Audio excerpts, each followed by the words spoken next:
Assalamu alaikum wa rahmatullahi wa barakatuh. There are 4 animals that are believed to bring wealth, sustenance, and blessings into a home, and 1 animal that is said to bring severe poverty and hardship. This profound message is attributed to the great Sufi saint, Baba Farid Ganjshakar, Rahmatullah Allah. In today's video, we'll explore these 4 animals and how they can become a source of prosperity and barakah in the household. We'll also uncover the 1 animal that, even if indirectly connected to your home, is believed to bring difficulty and misfortune.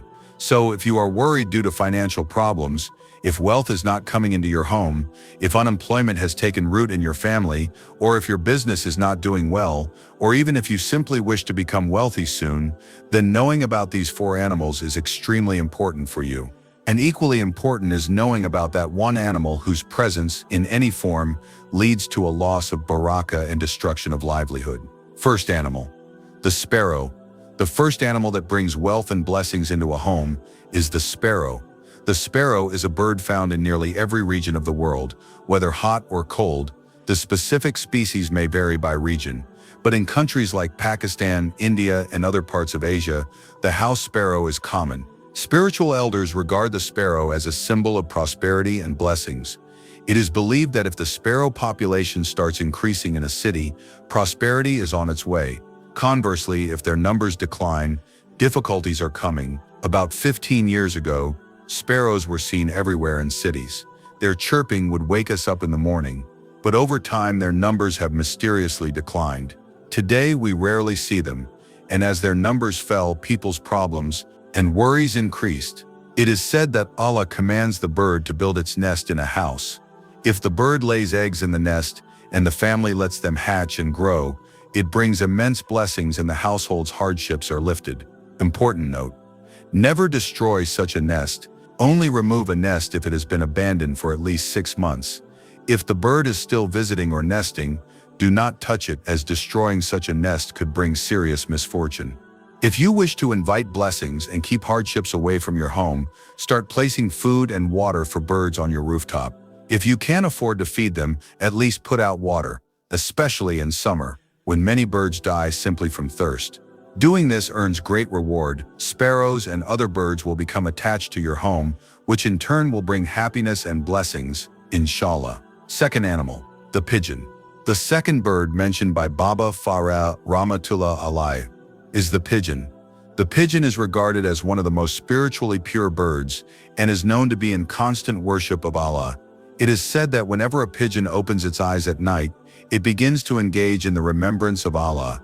It is a bird known for frequent dua and devotion. That's why pigeons are often seen around sacred and clean places such as mosques, Makkah and Medina. They are even seen flying around the Kaaba and Masjid an-Nabawi. If this bird becomes associated with your home in any way, it can bring wealth and barakah and remove poverty. Misconceptions about pigeons. You may have heard people say that keeping pigeons at home brings loneliness or even death. Some believe that pigeons demand solitude, and that's why death follows them. Let's understand this clearly. Pigeons' duas are very often accepted. If you treat them poorly, they may curse you, which could lead to misfortune. That's why you may have noticed that people who keep pigeons for races or in bad conditions often do not succeed in life. However, those who care for pigeons lovingly and don't exploit them experience prosperity and blessing. So if you decide to keep pigeons, take care of them with love, feed them properly, respect them. If not, simply placing a water bowl or grains on your roof with the intention of feeding pigeons is enough to draw their presence and barakah blessing. If the pigeons use that grain and water you put out, your house will be blessed, no doubt about it. Even if the pigeon eats or doesn't eat what you've placed, just the intention of placing grain and water for them is enough to bring wealth, sustenance, and blessings into your home. Third animal, the cat. According to Baba Farid Rahmatullah Allah, the third animal that brings wealth and abundance into the home is the cat.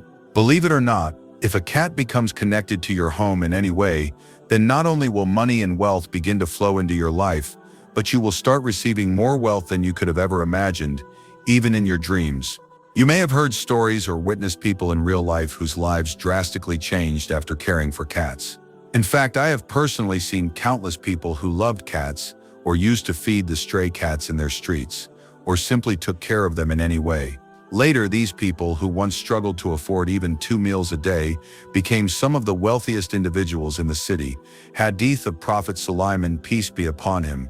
It is narrated that Prophet Sulaiman, peace be upon him, once said, "I have not seen the prayers duas of even a worshipper who spends the whole night in prayer get accepted as quickly as I've seen the duas of a cat." That is why anyone who treats cats kindly, or if a cat becomes connected to their home in any way, will be blessed. Even giving a little milk or leftovers like bones or meat scraps, or simply allowing cats to freely come and go, brings immense blessings. If a cat comes into your home to give birth, and you don't force the kittens out until they are old enough to leave on their own, then your fate and destiny may completely transform. So, dear brothers and sisters, try not to chase away cats that visit your home. If possible, offer milk, water, or whatever little you can. You'll begin to notice your sickness disappearing, your problems vanishing, success in your business, peace in your home, blessings pouring in, and your du'as being accepted much faster, inshallah. Before we get to the fourth animal, let us first talk about one animal that, if connected to your home in any way, can bring harm. The harmful animal, crow or kite. The crow is considered an inauspicious bird. It is said to be cunning, manipulative, and sharp-minded. Crows often invade the nests of innocent birds, eating their eggs and destroying entire generations. According to Islamic spiritual belief, the crow has the ability to see afflictions descending from the sky. When trials or calamities descend from the heavens, they come with hardship. The person upon whom these calamities land experiences those very troubles in their life. You may have heard that when guests are about to arrive, a crow sits on a house's wall and begins calling. This is because guests are considered a mercy from Allah, and when mercy comes, calamities leave. So when you see a crow making noise, it is actually seeing those departing calamities. Why is charity given to crows? In many traditions, charity is offered to crows, but here's the issue. If crows or kites start sitting regularly on your home's walls or roof, this becomes a sign of danger. It may mean that the crow is now bringing others calamities to your home, especially from the homes where charity was given. The crow throws those afflictions into your home. What should you do? Don't shoo the crow away. Doing so may cause it to flee, but the calamity will remain. Instead, start putting pieces of bread or food away from your home, such as in a nearby open area. That way, the crow will stop sitting on your house and instead eat elsewhere, thus diverting any potential harm away. Fourth animal, the black beetle. This one is not really an animal but an insect. The black beetle, also called kalankira, is harmless, though it might occasionally bite. They do not carry poison and don't harm humans. If you find them in your house, it's actually a sign of incoming barakah, blessing, and sustenance. However, never make the mistake of killing them. Don't go chasing them, stepping on them, hitting them with a shoe, or spraying them with insecticide. Doing so causes blessings to leave your home. Instead, if you want to remove them, do it gently and in a way that doesn't harm them. Conclusion. These are 4 animals and insects believed to bring blessings and prosperity into your home: sparrow, pigeon, cat, black beetle, kalankira, and one creature whose frequent presence is traditionally considered a sign of misfortune: crow or kite. If you found this video insightful, don't forget to comment MashaAllah or SubhanAllah. Like, share with others, and subscribe to the Resilient Faith YouTube channel. Tap the bell icon and select all notifications to stay updated with our latest content.